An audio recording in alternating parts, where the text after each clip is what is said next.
Thanks for joining us for our July edition of ExtraHop TLDR. Tiny little dainty redundancies, which Paul, bravo. That is really actually quite on point.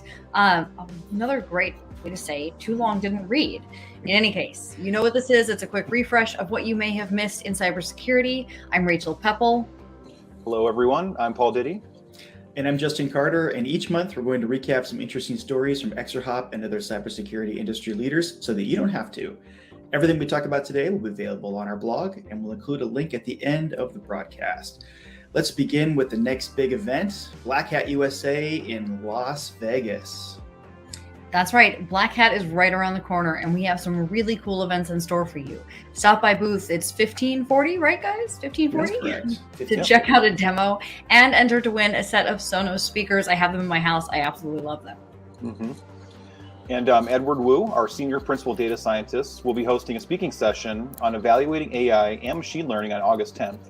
You can register for that and the Capture the Flag event called Red Blue, where you can also win prizes for hacking and defending against cyber threats. And we are still running our customer review promo, so you can submit reviews to G2 and Gartner, and then you can head over to the booth 1540 to get your Oakleys, or we can mail them to you. Totally up to you. And Justin, this time I promise I'm going to say the thing you want me to say, but I just have to add a plug quickly for this red blue thing. You actually get to both be the hacker and also the defender. It's a really cool sort of way to interact with us and with tech and show off your skills as both a hacker and a defender. I highly encourage you to do it.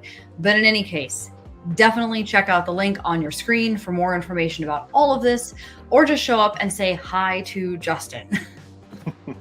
He'll be there. He definitely wants to interview you on camera, but don't let that deter you. For sure, that's right. I'll be there. He won't make you on. He will not make you on camera if you don't want to. He only makes me. Of course not. Of course not. I only make Rachel and Paul do that. That's it. Yeah, right. On a monthly basis.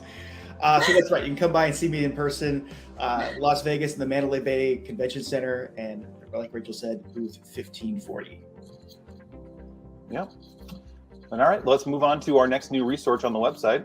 The Cloud Security Alliance, or CSA, has recently released their list of top threats to the cloud. These reports have traditionally aimed to raise awareness of threats, risks, and vulnerabilities in the cloud. In this installment, they surveyed over 700 security industry experts on security issues related to cloud. That's right. The respondents identified 11 salient threats, risks, and vulnerabilities in their cloud environments. This is an expansive report, and you can find it, you guessed it, on our resources page. All right, now it's time for Threat of the Month. And in the past, we've talked about some really complicated computing dangers, but this one is a real doozy. HTTP request smuggling. I'm going to let Justin perfectly explain what this is. Thank you, Paul. Yeah, so here is a super easy explanation. HTTP request smuggling is a web application attack that takes advantage of inconsistencies in how front-end servers, proxies, and back-end servers process requests from more than one sender. Is everyone following that? All right. So unfortunately, Justin, I think that the bottom line here is that there is no TLDR, whether you call it tiny little dainty, whatever it was, or too long didn't read. There is no TLDR for this particular type of attack. So I'm going to offer a slightly different explanation and see if it's simpler, if not briefer. So when a server processes an HTTP request, it determines the length, beginning and end of this content by referring to the, guess what, content length or transfer encoding headers. Mm-hmm. Now, if both of these headers are present in the same request, they might provide conflicting information. So to prevent that conflict, a server will ignore one of the headers. However, a front-end proxy server might ignore a different header than a back-end server. The HTTP request smuggling attacks will include both headers in a request, followed by more inbound requests that are chained together in one HTTP connection. This causes a problem in how front-end and back-end servers determine the beginning and end of each request in the chain. That's right. The end of a malicious HTTP request will basically be miscalculated. That's what they're trying to do, leaving the malicious content unprocessed by one server and then added to the beginning of the next inbound request in the chain. Basically, this is a really kind of interesting way of confusing a server. Mhm. It's that simple. Yep. I mean, what you really need to know here is that you can prevent this tricky attack with decryption capabilities for commonly encrypted protocols like TLS. It's also helpful to disable reuse, which will force each request to be sent over a separate connection to reduce risk. You can head on over to our attack glossary to learn more and see clearly articulated examples of HTTP request smuggling. That clearly articulated is the key in that sentence. That's the key part, of course, yes. Now let's look at some cyber news around the internet. This one is once again for all of us parents out there. In an article from The Verge, research from the Electronic Frontier Foundation, or EFF, says popular daycare and childcare communications apps are dangerously insecure. From the baby monitor hacking right into the daycare app problem. That's right. And I will say, as a parent of a child in daycare, this is terrifying.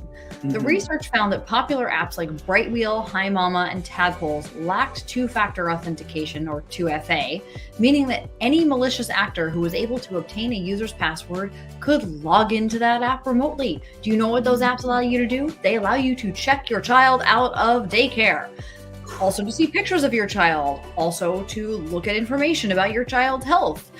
How many times do we have to say it? 2FA will help you secure your data. Yeah, and the article goes on to say that multiple vulnerabilities they found could also be very easily corrected. So this is just kind of like laziness on their part. So head on over to The Verge to read that full story. And also check with your daycare about Yes. vetting Yep. their Check with your daycare immediately.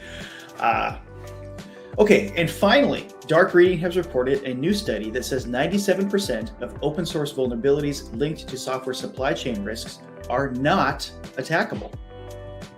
Now, this report suggests that AppSec and development teams can more effectively sift through vulnerabilities by focusing on what's actually in danger. In other words, what can actually be exploited. For example, it notes that 96% of vulnerable Log4j dependencies were not actually attackable. Now, it does sound great, but it does come with caveats too, and we shouldn't just accept this data as gospel for reducing alert noise. So just make sure to check everything still, just to be safe. And that's going to do it for this month's TLDR. I'm Paul Diddy. I'm Justin Carter. And I'm Rachel Peppel, and you can find all the stories we've discussed today on our blog by heading to the link below, extrahop.com/TLDR. We'll be back next month for more stories and all things cybersecurity. Thanks for joining us, and stay safe out there. Make sure to come visit us at Black Hat, Who's Las 1540? 1540? 1540. 1540. That's right. 1540. You All heard it right. here. We'll see you at the Mandalay Bay Convention Center or online next month. Have a good one. Thanks so much. All right.